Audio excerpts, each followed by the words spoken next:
Hello and good morning to everyone. Let us start another new chapter of history, that is regional kingdoms first. As you can see here, this is a chapter of your history syllabus. Okay, we have completed our geography syllabus. Now we are moving towards our history. So the second chapter of history, or you can say the first chapter of your second term, that is regional kingdoms first. So what we will learn in this chapter is kingdoms in North India, kingdoms in the Deccan, and kingdoms in South India. So basically what is happening, we are moving from ancient India to medieval India. हम लोग Asian India पढ़ चुके हैं 6th class में. हमारा 7th का chapter आता है मेडिवल इंडिया. तो जब हमारा एंड होता है, जहाँ पर हम लोग एशियन हिस्ट्री एंड करते हैं, वहाँ पर हम देखते हैं कि एंड में हर्षवर्धन जो होते हैं उनकी डेथ हो जाती है गुप्ता एम्पायर के बाद. तो उसके बाद इंडिया जो है बहुत सारे बड़े बड़े, या कुछ आप बोल सकते हैं बहुत सारे एम्पायर्स में बढ़ जाता है. नॉर्थ में एक अलग एम्पायर चल रहे होते हैं, देख सकते हैं आप लोग कितने सारे नाम लिखे हैं नॉर्थ में भी. फिर ये जो एरिया आता है मिडल का एरिया, इसको हम बोलते हैं डेक्कन. और फिर लास्ट आप जानते ही हैं साउथ का एरिया, जिसमें श्रीलंका भी इंडिया का पहले पार्ट हुआ करता था. So we will see what were the different dynasties in north India, Deccan India and south India. So the history of the early medieval period is centered on the power struggles among regional kingdoms of both north and south India. ये जो time period चल रहा है regional kingdoms का, इसमें कोई भी बड़ा एम्पायर नहीं आ पाता है. ओके, एक कोई बड़ा एम्पायर के लिए जो है जद्दोजहद लड़ाई चल रही होती है. बाद में बाहर से जो मुस्लिम्स आते हैं वो लोग इंडिया को कॉन्कर करके पूरा एक यूनिफाई करते हैं.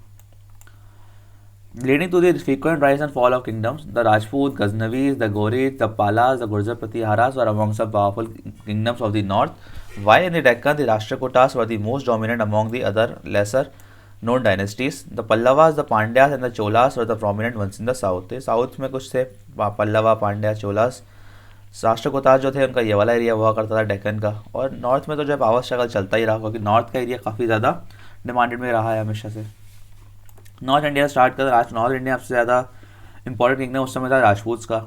The word Rajput has been derived from the Sanskrit word Rajputra, means the son of the king. मतलब सिन किंग का जो सन है उसको राजपुत्र बोलते हैं, तो राजपूत वहाँ से आया. Rajput claim that they were the descendants of the Kshatriya warrior claims of वैदिक टाइम. तो वैदिक टाइम में क्षत्रिय हुआ करते थे, ये क्लेम करते हैं कि उन्हीं के वंशज हैं. They are generally consider to be divided to 3 primary वंश. 3 वंश हुआ करते थे राजपूत में, आज भी हैं. पहले है सूर्यवंशी, जो सूर्य के डिसेंडेंट माने जाते हैं. नेक्स्ट है चंद्रवंशी और एक अग्निवंशी. नेक्स्ट जो आता है यहाँ पर वो आता है तोमर्स ऑफ दिल्ली. तो दिल्ली पे राज किया थोड़े बहुत सालों में तोमर्स ने. Tomars rose to power in the 18th century में रोज है ये, सॉरी 8th सेंचुरी में इन लोगों ने रोज किया. They founded the city of Delhi का, दिल्ली सिटी इन्होंने फाउंड करी है तोमर्स ने. They were small rulers of the parts of Delhi and Haryana. They were later defeated by the Chauhan. बाद में चौहान जो कि राजपूत से, उन्होंने हरा दिया इन्हें. चौहान्स में आया चाहो, ये सब मतलब ये सब राजपूत से ही हैं देखा जाए तो, मतलब अलग अलग फैमिलीज हैं राजपूत की. और Chauhan, the Chauhan also called Chahamanas, dominated the areas of Delhi and Ajmer. Delhi और अजमेर के एरिया में इन्होंने रूल करके रखा है. The most important Chauhan ruler was Prithviraj Chauhan, जो कि हार जाते हैं आगे जाके किससे, मोहम्मद गौरी से. और इंडिया में जो गौरी एम्पायर आ जाता है. It was during his rule that Mohammad Ghori attacked India. ठीक है. सोलंकीज ऑफ गुजरात, गुजरात जैसे लिखा ही है, गुजरात पे रूल कर रहे हैं Solankis. Ruled in the region of Kathiawar and surrounding areas. They were also known as a Chalukyas of Gujarat. They build the Dilwara temple. ये इंपॉर्टेंट है यहाँ पर कि इन्होंने कौन सा टेम्पल बिल्ड किया, दिलवारा टेम्पल बिल्ड किया माउंट आबू पे. आज भी है टेम्पल क्योंकि. And the sun temple at Modhera. ये सन टेम्पल मोधेरा में भी है एक. Next is Paramaras of Malwa. Malwa पे राज करने वाले परमार. तो भोजा परमार, जो हमारे राजा भोज जो हमें देखते हैं एमपी के राजा भोज, वही है ये मालवा वाले. तो भोज परमारा पूरा नाम था उनका. Was a powerful ruler. His capital was Dhar. Dhar उनकी कैपिटल हुआ करती थी.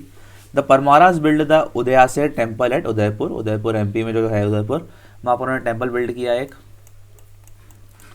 नेक्स्ट हैं आपके गढ़वालास ऑफ कनौज, कनौज के गढ़वालास. फिर है चंदेलास ऑफ बुंदेलखंड, थोड़ा पढ़ सकते हैं इनके बारे में आज. ये सब राजपूत की ही जो है अलग अलग वो है.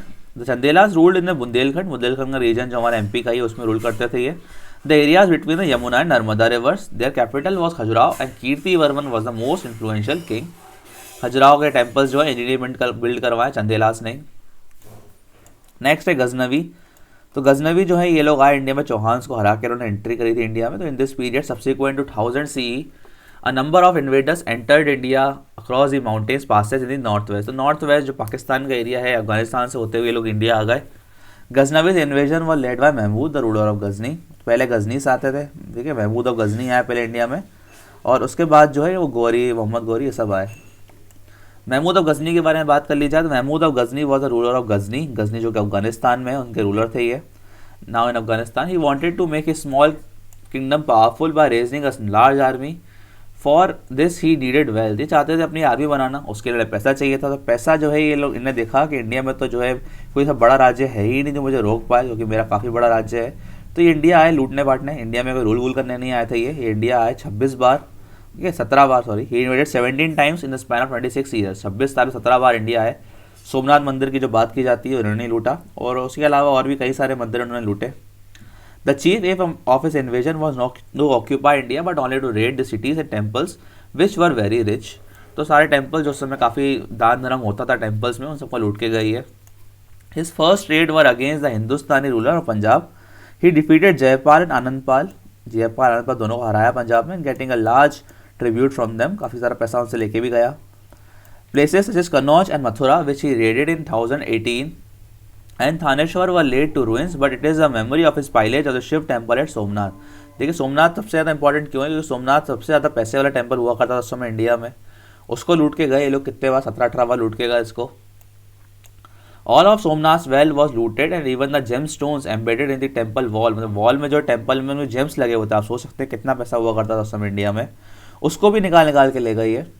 From the wealth he got from his raids, the temple in Mathura, Kannauj and Somnath, he built a fine city, mosque, library and museum in Ghazni। तो जितना भी पैसा लूट के गए अपने घर गजनी जाकर उन्होंने मॉक्स बनवाई, उससे लाइब्रेरी बनवाई। फिर आते हैं नेक्स्ट गौर। गौर क्या एक स्मॉल किंगडम है अफगानिस्तान का, which was captured by Mahmud Ghazni, जो कि महमूद गजनी ने कैप्चर करके रखा है। Who made its ruler his vassal, ठीक है उनके रूलर को जो है इन्होंने अपने अंडर कर लिया। It was important part of the kingdom of Ghazni, but after the death of Mahmud of Ghazni in 1030, the death of Mahmud of Ghazni, the Ghaznavis decline in power। तो जो उसकी डेथ हुई 1030 में, उसके बाद से उनकी पावर कम हो गई गजनवीज की। The Mahmud declared Mohammad declared the independent Ghor and defeated the Ghaznavids. Mohammad जो थे एक और रूलर मुइजुद्दीन मोहम्मद, और उन्होंने गजनवी जो बच्चे कुछ थे उनको हरा दिया, और उनका जो मेन नाम है वो है मोहम्मद गौरी। तो गजनवी की जो एरिया है अब उस पर रूल करने कौन आ गए, मोहम्मद गौरी आ चुके हैं। Contrary to Mahmud of Ghazni who invaded India solely to amass wealth. अब मोहम्मद गौरी जो है अब ये इंडिया आते हैं, ये इंडिया आते हैं इसे लूटने के लिए नहीं, ये इंडिया आते हैं इंडिया पर राज करने के लिए। ओके, तो महमूद ऑफ गजनी जिससे लूटने आए थे, अब ये मोहम्मद गौरी आए इंडिया में जो कब्जा करने के लिए। He wanted to occupy India and added to his empire, अपना एम्पायर बड़ा करना चाहते थे इनने, क्योंकि महमूद ऑफ गजनी के मुझे सुन रखा था कि यार इंडिया में कोई है ही नहीं ऐसा जो अपने को रोक सके, बस जाना है अपने 10-15 घोड़े लेकर और बस घुसते चले जाओ। तो ये भी घुसते चले गए, और घुसते चले आने के बीच में इनको कुछ ना कुछ एक खतरनाक चीज़ मिल गई गलती से, देखिए कौन। After conquering Multan in 1175, Multan जो कि पाकिस्तान में, उसको कॉन्कर किया। He further advance eastward and was halted when he was defeated by the ruler of Gujarat. Ruler of Gujarat ने हरा दिया, तो मतलब उनको पता चला कि नहीं यार महमूद ऑफ गजनी शायद कोई दूसरे रास्ते से गया था, मैं आया हूँ तो मेरे को भाई रूलर मिल रहा है लड़ने के लिए। He concluded that Punjab would be a better place to enter into North India. Some Rajput rulers did come to the aid of the ruler of Punjab, but Raja Jayachandra of Kannauj, however, stayed away। The Rajput ruler of neighboring kingdom of Delhi and Ajmer, Prithviraj Chauhan, challenged him।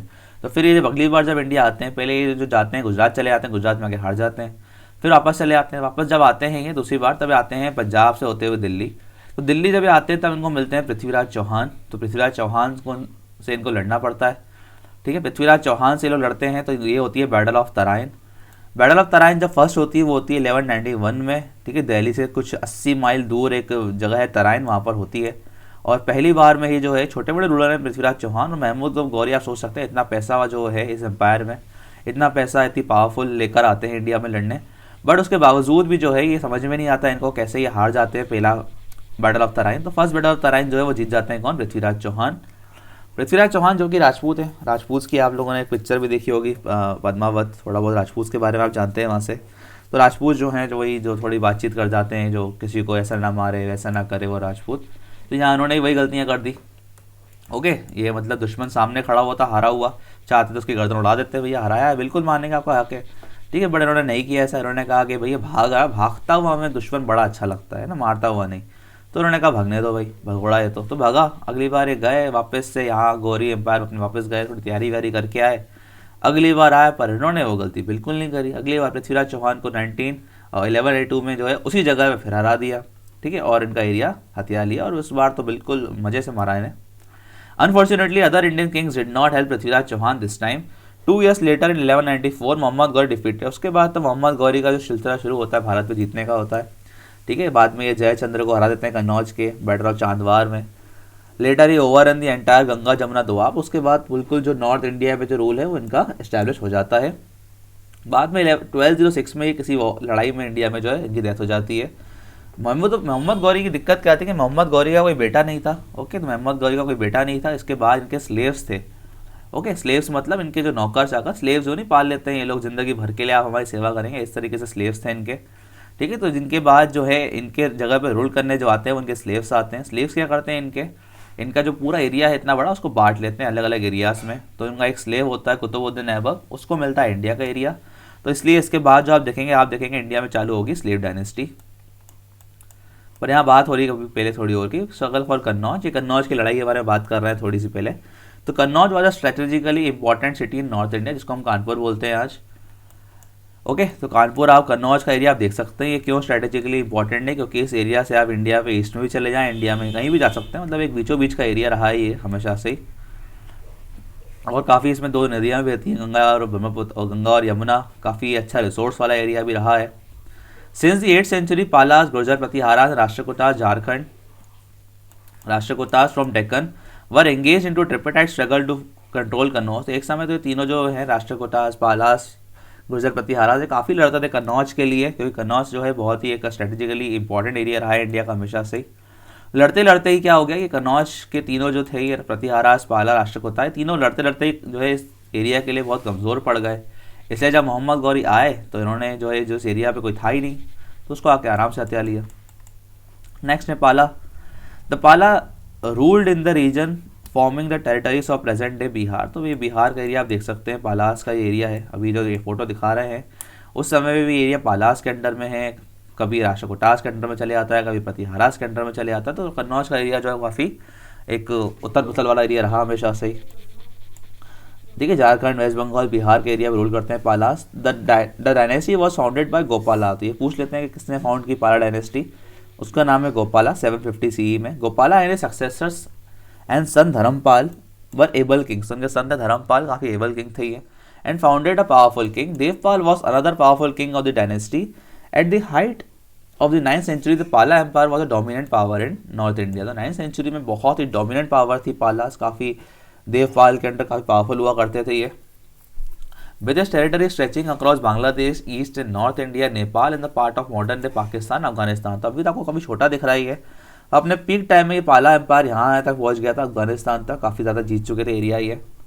The Palas expanded and strengthen the army and made the subjects prosperous. They encourage trade and south eastern Asian countries and maintain friendly relation with other countries, ठीक है। इनके जो countries के relation भी काफ़ी अच्छे हुआ करते थे यहाँ वहाँ से भी। देवर बुद्धिस्ट, ये लोग बुद्धिस्ट हुआ करते थे, encourage Buddhism. They build viharas and receive the Nalanda university later in the 12th century। तो नालंदा यूनिवर्सिटी भी जो है इनके एरिया में आया करती थी। The Palas were overpowered by the Sena dynasty. Sena dynasty से ओवर पावर होगा, which in turn was defeated by the Muslim invader after a brief rule. बाद में पालास जो है हार जाते हैं ये किससे, मोहम्मद गौरी के एम्पायर से। नेक्स्ट जो है हमारा रीजनल किंगडम वो है गुर्जर प्रतिहारास, ये आप देख सकते हैं, ठीक है। प्रतिहारास, ये Gurjar Pratiharas. The Gurjara Pratiharas ruled over parts of Rajasthan and Gujarat. और राजस्थान और गुजरात का पार्ट हुआ करता था इन लोगों के पास। They rose to power in about 725 CE। तो लगभग तीनों एम्पायर जो हैं ये तीनों एक ही टाइम पे बढ़ रहे हैं, तो इनमें लड़ाइयाँ काफ़ी ज़्यादा चली इसीलिए। He conquered Kannauj and made his capital. तो कन्नौज कॉन्कर किया, उसको अपनी कैपिटल बनाया।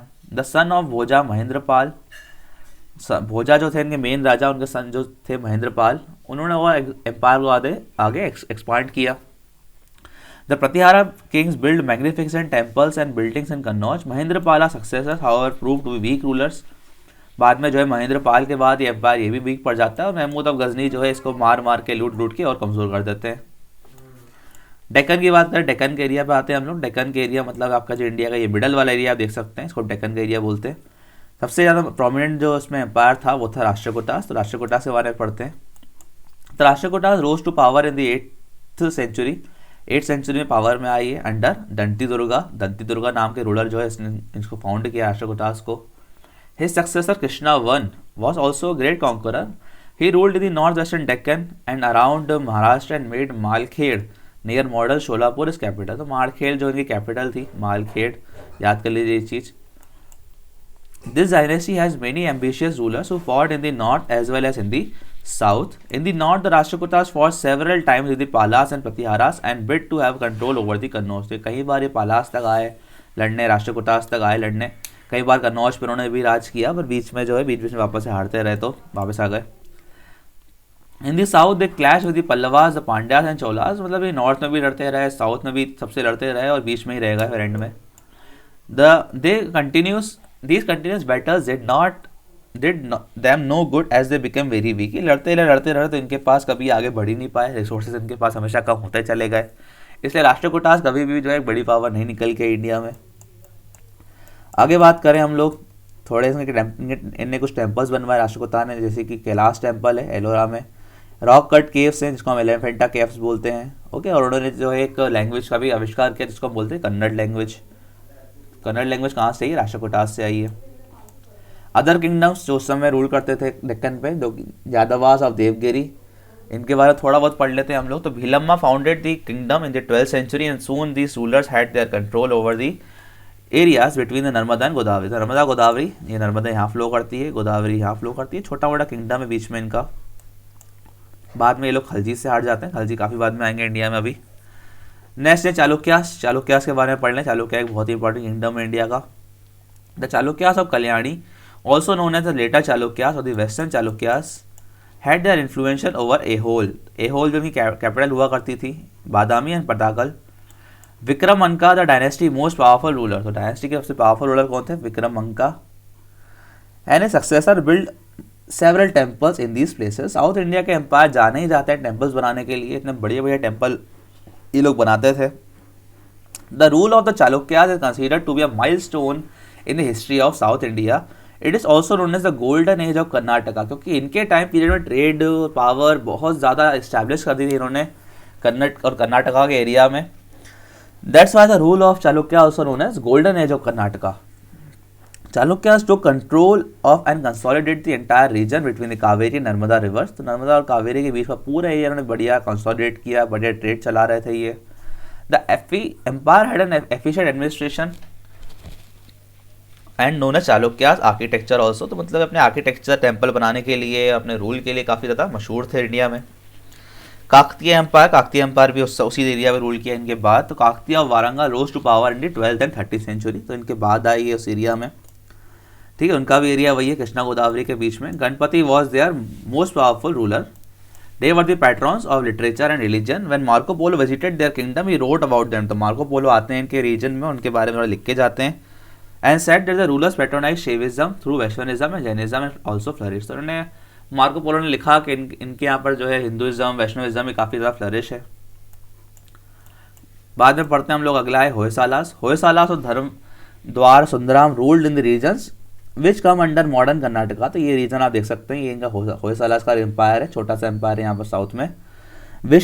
Vishnuvardhana was their most powerful ruler. Vishnuvardhan सबसे इंपॉर्टेंट रूलर है इनके. They were finally annex by the Delhi सल्तनत इन द 14th century. बाद में दिल्ली सल्तनत सबको हरा देगी करके जो ये आए थे यहाँ पर मोहम्मद गौरी, उनके बाद जो रूलर आएंगे उनको बोलते हैं हम लोग दिल्ली सल्तनत. दिल्ली सल्तनत ही सबसे ज़्यादा पावरफुल निकलेगी क्योंकि सब तो बहुत ही छोटे छोटे रूलर हैं इंडिया के. नेक्स्ट हम लोग देखें साउथ इंडिया पे आते हैं. साउथ इंडिया में 3 बड़े बड़े एम्पायर हैं, पल्लवास, पालास और चोलास. फटाफट पढ़ते हैं इनके बारे में. ये थोड़े से इंपॉर्टेंट है यहाँ पर क्योंकि साउथ इंडिया के बारे में ज़्यादा लोग जानते नहीं हैं. ठीक है, इकलौता चैप्टर है हमें जो पढ़ाता है साउथ इंडिया के बारे में. पल्लवास के बारे में पढ़ते हैं. तो as you have learned earlier the Pallavas came to power in the 7th and 8th century में पावर में आते हैं Pallavas. Their capital was at Kanchi. Kanchi उनकी कैपिटल है जिसको आज हम कांचीपुरम बोलते हैं. Over a period of time they build a strong kingdom. The Pallavas had a taste of art and architecture. तो आर्ट एंड आर्किटेक्चर के तो सारे साउथ के किंगडम बहुत ही ज़्यादा मशहूर रहे. The rock cut temples and Mahabalipuram are attributed to them. However they are finally defeated in the 9th century by the Cholas. तो चोलास इनको हरा देते हैं पल्लवास को और अपना एरिया बड़ा कर लेते हैं. And with this their ruler came to end. Narasimha Varman first and second were the most powerful ruler. तो नरसिम्हा वर्मन सबसे पावरफुल रूलर थे इनके. ये हार जाते हैं किससे? चोलास से हार जाते हैं. फिर पांड्यास पे आया. The Pandyas rule over the area around Madurai, Madurai जो हमारा चेन्नई का एरिया उसके आसपास रूल करते थे Pandyas, which was their capital and an important centre of learning. The dynasty was founded bye, किसने फाउंड करी पांड्या डायनेस्टी? कंडूनगोन ने। मार्को पोलो यहाँ पर भी आते हैं। मार्को पोलो जो है एक ट्रैवलर हैं। तो Marco Polo wrote about their kingdoms in detail when he chronicle to his visit in India. This dynasty decline in the 14th century. 14th century में आपको पता है कि ये जो दिल्ली सल्तनत वाले हैं ये आएंगे मारने, सबको मारते जाएंगे ये। नेक्स्ट चोलास है, सबसे पावरफुल थे साउथ में चोलास। तो Cholas ruled in south India for about 4 century, 400 साल राज किया साउथ इंडिया पर। Their capital was as Thanjavur, Thanjavur Kerala का एरिया है Thanjavur. The Chola dynasty was founded by Vijayalaya, Vijayalaya ने डायनेस्टी फाउंड करी, who ruled territory north of river Kaveri, but it rose to prominence under Parantaka. He was however defeated by the Rashtrakutas king Krishna III। तो राष्ट्रकूटा के king ने इनके king को हराया था, कृष्णा III जो थे राष्ट्रकूटा किंग, उन्होंने इनको हराया। बैटल का नाम है बैटल ऑफ ताकोलम इन 949 सी। तो एक बार साउथ तक नॉर्थ तक आ गए थे, मतलब थोड़ा ऊपर डेक्कन तक आके राष्ट्रकूटा से लड़े, पर राष्ट्रकूटा ने हरा दिया तो फिर साउथ में चले गए ये लोग वापस से। The Chola attain glory under the rules of Raja Raja Chola. ये इनका नाम बहुत इंपॉर्टेंट है, राजा राजा चोला, याद रख लीजिए, सबसे इंपॉर्टेंट है चोला डायनेस्टी का साउथ इंडिया के। And Rajendra Chola who made the Cholas more powerful kingdom and prosperous empire in south India. ये देख सकते हैं आप लोग चोलास का एरिया जो रहा। फटाफट पढ़ लेते हैं हम लोग थोड़ा राजा राजा चोला के बारे में, क्योंकि बहुत इंपॉर्टेंट रहे साउथ इंडिया में। तो Raja Raja Chola was so known as Raja Raja first, was a brilliant general and administrator. He had a strong army, बहुत स्ट्रॉन्ग आर्मी थी। ही डिफीटेड पांड्यास, तो हमने पढ़ा थोड़ी देर पहले, चोलास ने पांड्यास को हराया, तो इन्होंने हराया, राजा राजा फर्स्ट नहीं हराया उनको। एंड चेरास, चेरास जो थे ऊपर साउथ इंडिया में थोड़े से साउथ पर थोड़ा ऊपर, उनको भी हरा के आई है with the help of strong navy. तो चोलास की इंपॉर्टेंट बात यही है कि पहला एम्पायर था इंडिया में ऐसा जिसके पास खुद की नेवी भी थी, मतलब वाटर में या समुद्र में लड़ने के लिए भी इनके पास आर्मी थी। तो आप देखिए बोलते हैं लोग कि ब्रिटिश इंडिया सबसे पहले समुद्र से यहाँ जा सकते थे आर्मी लेकर, बट उससे भी पहले जो है काफ़ी साल पहले ये चोलास ने जो है ये जो है तकनीक उसका ईजाद कर लिया था। तो ये लोग यहाँ से लड़ने गए श्रीलंका, श्रीलंका में जाके श्रीलंका के रूलर को भी जो इन्होंने हरा दिया। उसके बाद थोड़ी दूर यहाँ पर आता है मालदीव्स, नाम सुना होगा आप लोगों ने, वहाँ भी जाके इन्होंने कब्जा जमा लिया था। नेक्स्ट पढ़े हम लोग राजेंद्र चोला के बारे में। तो राजेंद्र चोला सन ऑफ राजा राजा चोला, इनके सन थे ये। Extended the throne after his father, he continued with his father's policy of expansionism and with even his strongest army he defeated the Cheras, Cheras को हरा दिया इन्होंने। Chalukyas push towards the north, he defeated the Palas in the west Bengal. तो देखिए पालास तक को हरा के आई है। आप सोच सकते हैं पाला कितने नॉर्थ में हमने देखे थे, ये पहुंच गए लड़ते लड़ते पाला तक। And push right up to the bank of the river Ganga. तो कहाँ ये साउथ में बैठे हुए हैं तमिलनाडु तरफ, कहाँ ये बिल्कुल गंगा तक पहुंच गए लड़ते लड़ते, इनका एरिया बढ़ता ही चला गया देखिए आप। और आप लोग जानते नहीं हैं कि ये लोग श्रीलंका जीतने के बाद लड़ने के लिए यहाँ तक पहुँच गए थे, इंडोनेशिया तक, इंडोनेशिया मलेशिया यहाँ तक जीत कर आ गए थे ये, ठीक है। राजा राजा फर्स्ट और उनके क्या नाम है राजेंद्र चोला, ठीक है। इसीलिए इनको जो है गंगाई कोंडा भी बोलते हैं, गंगाई कोंडा चोला, क्योंकि गंगा तक जो है इनका राज फैल चुका था, ठीक है। He undertook a most daring campaign in south east Asia, south east Asia तक भी अपनी नेवी लेके पहुंच गए देखिए आप लोग। ये मलेशिया इंडोनेशिया सब जगह जाके जो इनको हरा के आए। इनके इंडोनेशिया जाने के कारण ही जो है हमको आज वहाँ भी इंडियन कल्चर देखने को मिलता है थोड़ा बहुत इंडोनेशिया में, क्योंकि इन्होंने कुछ साल वहाँ जाके भी राज किया। He wanted to secure trade route of Indian merchants with South China and Southeast countries. The ships had to pass through the Straits of Malacca. Okay तो ये आज प्रेजेंट डे जिसको हम बोलते हैं मलाया पेनिनसुला, या इंडोनेशिया बोलते हैं इसको हम, वहाँ जाके रूल किया। नेक्स्ट आते हैं हम लोग कल्चरल अचीवमेंट्स पर। कल्चरल अचीवमेंट मतलब टेम्पल्स कौन कौन से बिल्ड किए। टेम्पल्स आप देख सकते हैं, Cholas were great temple builders. Cholas के पास इतना पैसा था, आप देख लीजिए इतना जगह जा रहे हैं लड़ रहे हैं तो पैसा तो होगा ही। Most of the temples reflect Dravidian style. तो टेम्पल के स्टाइल्स को इनको हम बोलते हैं ड्रेविडियन स्टाइल। और जो टेम्पल्स है नॉर्थ में टेम्पल्स है उनको हम बोलते हैं Nagara style of temples. They celebrated Shaiva temples, ज़्यादातर भगवान शिव के टेम्पल्स थे, ठीक है। जिनका सबसे ही इंपॉर्टेंट टेम्पल जो रहा है इन लोगों के बिल्डिंग का और उनके टेम्पल आर्किटेक्चर का, वो है टेम्पल ऑफ बृहदेश्वरा, ठीक है। ये one of the first temple है इंडिया का, is the grandest creation of the Chola empire. बहुत बड़ा टेम्पल है ये, वर्ल्ड हेरिटेज साइट है, देख सकते हैं आप लोग। बृहदेश्वरा टेम्पल बनाया किसने? राजा राजा फर्स्ट ने बनवाया। याद कर लीजिए, ये चीज़ बहुत पूछी जाती है, किसने बनाया बृहदेश्वर टेम्पल? तो राजा राजा फर्स्ट ने। आगे बात करें स्कल्पचर की। स्कल्पचर मतलब राइटिंग, तो उनकी स्कल्पचर राइटिंग कन्नड़ लैंग्वेज जो इन्होंने स्कल्पचर मतलब वो होता है आपका क्या होता है, मूर्तियाँ बनाना। तो सबसे एक इंपॉर्टेंट मूर्ति जो इस टाइम पीरियड में बनी चोलास के, वही नटराज की मूर्ति जो भगवान शिव का डांसिंग फॉर्म है। हाँ ये फिर language and literature. Okay, language and literature ने कन्नड़ लैंग्वेज का जो है आविष्कार किया, और भी बहुत सारे लिटरेरी वर्क जैसे कि रामायण महाभारत को इन्होंने जो है ट्रांसलेट किया संस्कृत में और कन्नड़ में।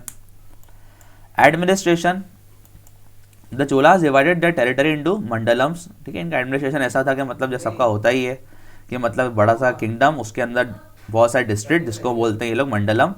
ठीक है, जिसको मंडलम मतलब बहुत सारे स्टेट्स। ओके, स्टेट्स के अंदर डिस्ट्रिक्ट जिसको बोलते हैं लोग वालंदुस, और उसके अंदर विलेज जिसको ये लोग बोलते हैं कुर्रम। ठीक है, ज़्यादा इंपॉर्टेंट नहीं है, आगे बढ़ते हैं ये लोग। विलेज की असेंबली हम बोलते हैं, असेंबली मतलब जो विलेज के अंदर असेंबलीज होती हैं। ठीक है, तो असेंबली का नाम था यहाँ पे और सभा। In each village which were a form of local self government, जिसको हम पंचायत बोलते हैं, ये लोग और सभा बोलते थे। और was a general assembly of all the member of village, सारे विलेज के मेंबर मिलके उनको बोलते थे और। द सभा was responsible for all the works in the village, और सभा मतलब होते हैं वो लोग जो पूरे विलेज के लिए काम करते हैं, विलेज के काम को ध्यान में रखते हैं। पंचायत बोलते हैं इसको हम, पंचायत को सभा बोलते हैं ये लोग। और में सब लोग आ गए विलेज के। Agrarian expansion in Tamil region, agrarian expansion मतलब कैसे एग्रीकल्चर में एक्सपांशन हुआ इस रीजन में। The Chola kingdom paid attention to agriculture and trade. ठीक है, इतना इन्होंने अटेंशन दिया तभी इनके पास पैसा अच्छा रहा, तभी इतना राज कर पाए। It brought more areas under cultivation including barren and forest land and dug canals and ponds in order to provide irrigation facilities. तो उन्होंने जो है लोगों के एग्रीकल्चर के लिए बहुत कुछ किया। ठीक है, जो बंजर पड़ी ज़मीन थी उसको भी एग्रीकल्चर के अंडर लेकर आए, वहाँ तक पानी पहुँचाया कैनाल्स के through. The temples were rich so the resources were use to set up irrigation project. जितना पैसा आता था टेम्पल दान के रूप में, उसको ये लोग लगा देते थे यहाँ पर लोगों के काम में। Prosperity of the people resulted in large population, so more areas were broad under cultivation. लोगों के पास भी खूब पैसा, बहुत ही बढ़िया सा एक एम्पायर चला, Chola empire. With the expansion of agriculture a boost was provided to craft and industries at the population spread out, trade in various commodity spread. तो ये एग्रीकल्चर के साथ साथ ट्रेड भी बहुत ज़्यादा था चोला एम्पायर का। Extensive trade guilds participated actively in trade and the merchant to invested a large of their capital in the agriculture because spices and other products were in a great demand in other countries। तो spice जो यहाँ पे रुकते हैं केरला में और तमिलनाडु के आसपास, इंडोनेशिया भी पहुँच गया था वहाँ, तो उसको तो बोलते हैं स्पाइस आइलैंड है, जिसकी डिमांड बहुत ज़्यादा थी यूरोप में, रशियन एम्पायर में। तो बहुत ही इनका जो हाईफाई ट्रेड था। नेवी भी थी इनके पास, तो पानी से भी जाके बेचे आते थे ये लोग। न्यू फिलोसॉफीज, ठीक है, न्यू फिलोसॉफी इस समय जो आई, जैसे कि लिंगयाता मतलब वर्शिप जो है लिंग, जिसको हम आज भी वर्शिप करते हैं भगवान शिव के लिंग को, वो इस समय स्टार्ट हुई। ठीक है, बृहदेश्वर टेम्पल सबसे पहले लिंग जो स्थापित वहाँ किया गया था। Sect in the 12th century, Shankaracharya preached Advaitavada philosophy इस समय आई।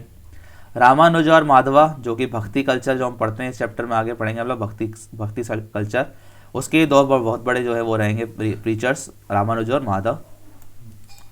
चलिए आगे है रिकैप है आप लोगों के लिए। रिकैप आप लोग जरूर पढ़ा करें, थोड़ी देर रोकें वीडियो को, क्योंकि हम लोग इतना कुछ पढ़ते जाते हैं दिमाग से पीछे वाला कई बार निकल जाता है।